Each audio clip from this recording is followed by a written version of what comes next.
senão a mente a interpretar o que é o dolo, a vontade, a previsão, o conhecimento do ilícito, o compromisso. Durante muito tempo, o direito moderno buscou respostas na ideia de uma mente interior, um sujeito racional, intencional, volitivo, como se fosse possível entrar em sua cabeça. Depois vieram os pós-modernos do dolo, tentaram sofisticar, disseram que o dolo não é mais vontade, mas sentido atribuído à ação. Falaram em dolo normativo, dolo significativo, dolo como uma descrição. Parecia que havíamos superado o subjetivismo, mas não. A verdade, a mente ainda estava lá, oculta sob uma nova capa discursiva, camuflada de estrutura, porém ainda operando como substância. Essas teorias não superaram o mentalismo interior, apenas o maquiaram com uma narrativa mais sofisticada. E pior, continuam tratando o dolo como algo a ser reconstruído no passado, como se fosse uma essência oculta a ser desvelada, uma substância mental preexistente à ação. Seja como for, no espaço responsivo do pensamento pós-hermenêutico, isso simplesmente não se sustenta. Não há mente interior, não há vontade como força operante, não há essência do dolo aguardando ser descoberta. O que há é só o agora, contínuo, presente, cambiante. E se não há uma vontade interior, se não existe uma consciência separada do corpo, se o que chamamos de ação é apenas aquilo que se conserva no presente do fluir, então é preciso repensar o dolo radicalmente. A tradição jurídica o define como vontade dirigida a um fim, uma escolha mental, por vezes calculada, fria, deliberada. Mas e se essa tal vontade for apenas uma posterior explicação do fato, e não a sua causa? E se estivermos confundindo o relato com origem? Talvez, enfim, não seja o dolo que precisa ser descoberto, mas a nossa maneira de olhar. Na perspectiva pós-hermenêutica, e na cibernética 3.0, o dolo não é um conteúdo da mente. Ele é uma distinção feita por um observador a partir de uma configuração sensório-operacional que se rompe no conviver cotidiano. Ou seja, não se trata de acessar a intenção de alguém, mas de reconhecer que certa conduta emergiu num domínio relacional onde a destruição, o dano ou a agressão se tornaram possíveis e se conservaram. Isso é o dolo, o padrão que, se ao atualizar, rompeu a legitimidade mútua da convivência. Não é o que o agente quis, é o que ele fez, como fez e em que contexto relacional esse fazer rompeu algo que sustentava a convivência. Isso basta para que o observador distinga a responsabilidade sem precisar atribuir uma fantasia mental. Porque, no fundo, o dolo não mora na mente. Ele emerge na ruptura que se conserva. E essa ruptura não é interior, mas sim interobjetiva. Aparece no entre, no modo como nos afetamos mutuamente na convivência humana. Mas o que evoca a palavra ente nesse contexto? Imagine duas pessoas dançando uma coreografia. Se uma delas muda o passo, a outra percebe a ruptura. Não por ler sua mente, mas porque o padrão relacional se desfez. O entre é aqui o ritmo comum sustentado pela relação. A ruptura é distinguida no padrão e não interpretada na mente. E se o dolo é isso, uma ruptura distinguível no entre e não um plano secreto articulado na interioridade causal, então como identificá-lo? O que sustenta essa distinção? Na sequência vamos falar sobre as sintaxes relacionais do agir e como elas nos revelam, sem metáforas, quando há dolo no viver humano. Mas antes, curte o vídeo, se inscreve no canal e ative o sininho para receber as notificações, porque a conversa está quente.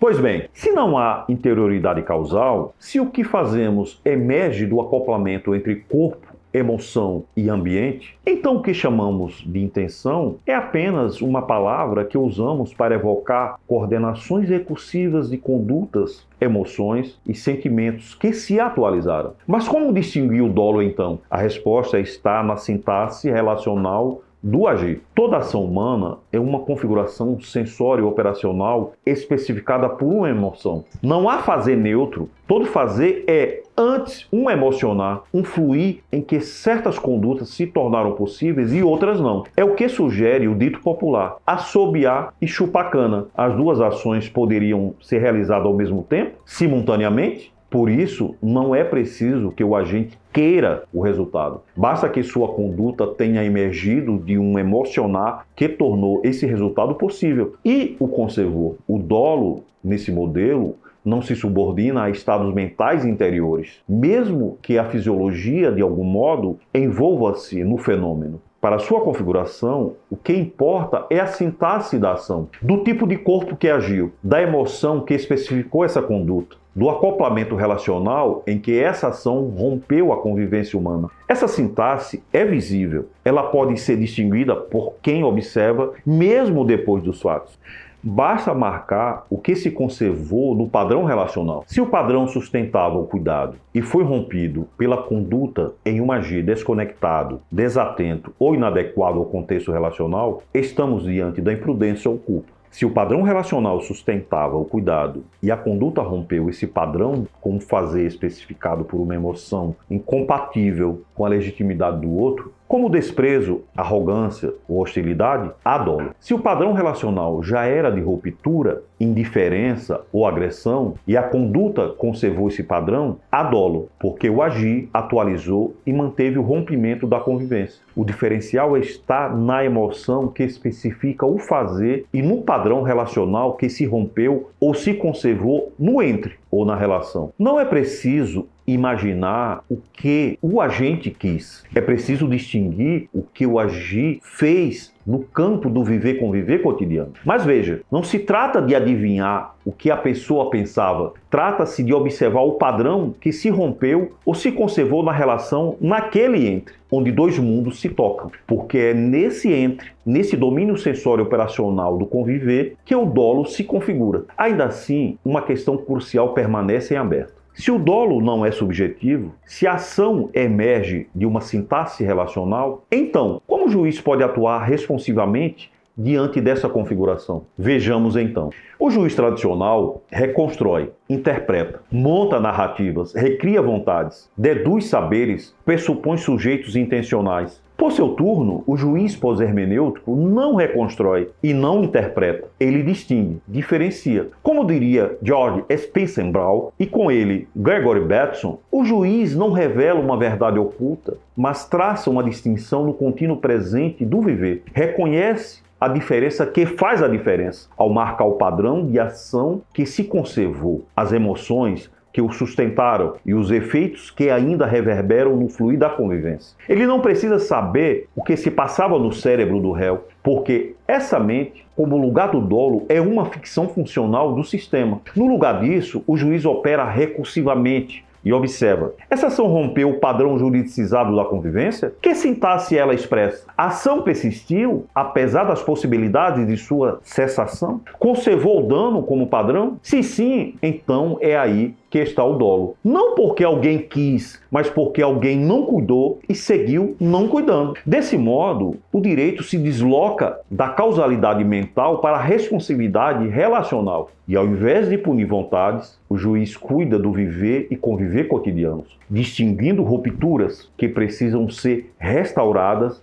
e tratadas como tais. Com efeito, Gregory Bateson nos convidou a perceber que os loops de feedback não servem para descobrir por que algo começou, mas para revelar como certos padrões se conservam ou se rompem no fluir do viver-conviver cotidiano. O que importa não é a origem do processo, uma imaginária vontade inicial que impulsiona o agente numa certa direção ou finalidade. Por exemplo, mas o padrão que se atualiza no contínuo presente cambiante do conviver cotidiano. Quando o juiz distingue um padrão relacional disfuncional que se conserva ou uma coerência ética que foi rompida, sua tarefa já não é vasculhar intenções inaugurais ou vontades ocultas na interioridade do agente. Seu papel é outro. participar da recursividade do sistema, atuar responsivamente no agora, para cuidar do que se rompeu e contribuir para a restauração da legitimidade no conviver cotidiano. Aqui, a justiça não é castigo, é retroalimentação, é reinserção do padrão relacional ético que se perdeu, é cuidar da convivência e não de controlar o outro.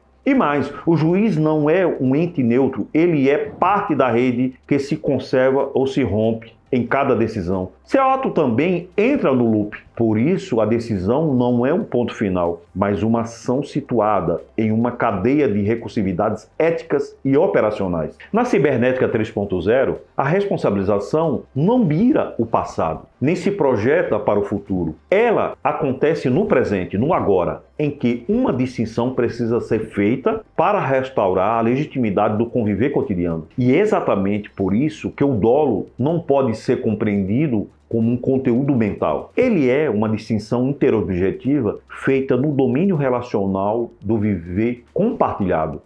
A questão, então, já não é mais o que alguém quis, mas o que se configurou no entre. Penso que vale seguir explorando esse giro radical no qual a vontade cede lugar à configuração e o julgamento cede lugar ao cuidado.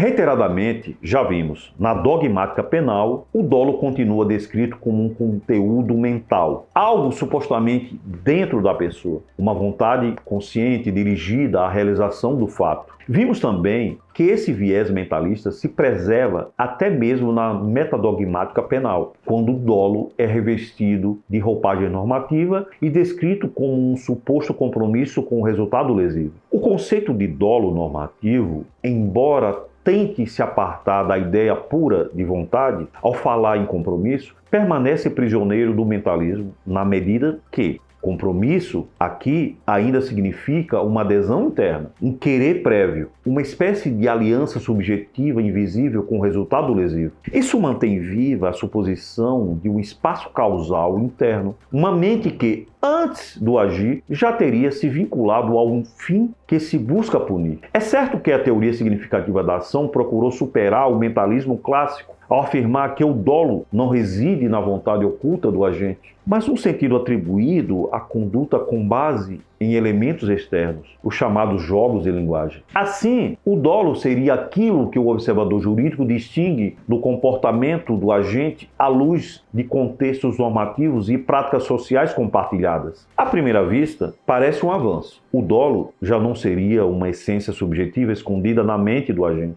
Mas, no fundo, o viés mentalista persiste, apenas recoberto por palavras mais elegantes. Porque o compromisso com o resultado, mesmo atribuído externamente, continua funcionando como uma essência projetada sobre a conduta. O dolo segue sendo tratado como um vínculo narrado depois do fato, uma suposta qualidade do agir explicada no plano dos significados e não distinguida como ruptura no contínuo presente cambiante do viver-conviver. No modelo responsivo, isso já não basta. O dolo não é um sentido atribuído em jogos de linguagem, nem um compromisso deduzido a partir de códigos normativos. O dolo é uma distinção operacional, relacional, feita no agora, no entre, no domínio interobjetivo, onde se rompe ou se conserva o padrão que sustenta a legitimidade mútua. O juiz aqui não interpreta sentidos, ele distingue padrões e, ao distinguir, cuida do presente, do conviver, sem buscar vontades ocultas, nem narrar essências projetadas.